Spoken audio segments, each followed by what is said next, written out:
Breaking news এই মুহূর্তে supreme কোর্টে আইপ্যাক শুনানি তল্লাশিতে বাধার অভিযোগে মামলা ইডির মামলা করার এখতিয়ার নিয়ে প্রশ্ন রাজ্যের আরো ডিটেল জানবো। মৈত্রী রয়েছে আমার সঙ্গে। মৈত্রী, সুপ্রিম কোর্টের কি অবজারভেশন?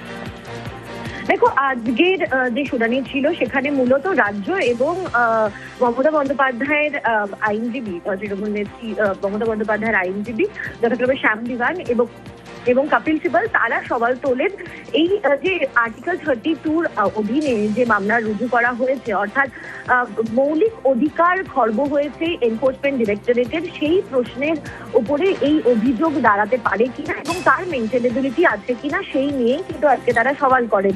কি হলো সওয়াল জবাব করবে মৈত্রী?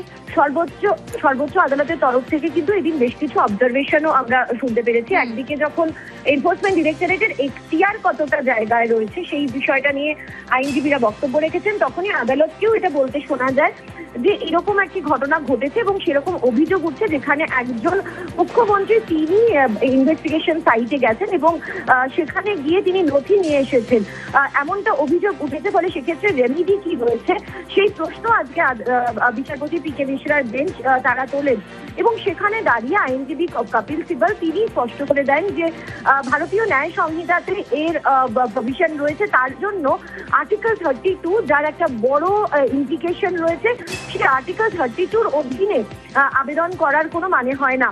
আগামী মঙ্গলবার এই শুনানি কন্টিনিউ হতে চলেছে। আগামী মঙ্গলবার ফের এই মামলার শুনানি হবে এবং সেখানে রাজ্যের তরফ থেকে সেখানে বাকি যে সমস্ত পক্ষরা রয়েছে, অর্থাৎ কলকাতা পুলিশ কমিশনার এবং প্রাক্তন ডিজি, তার তরফ থেকে সওয়াল জবাব করা হবে এবং তাদের পক্ষ থেকে তাদের বক্তব্য তারা রাখবেন।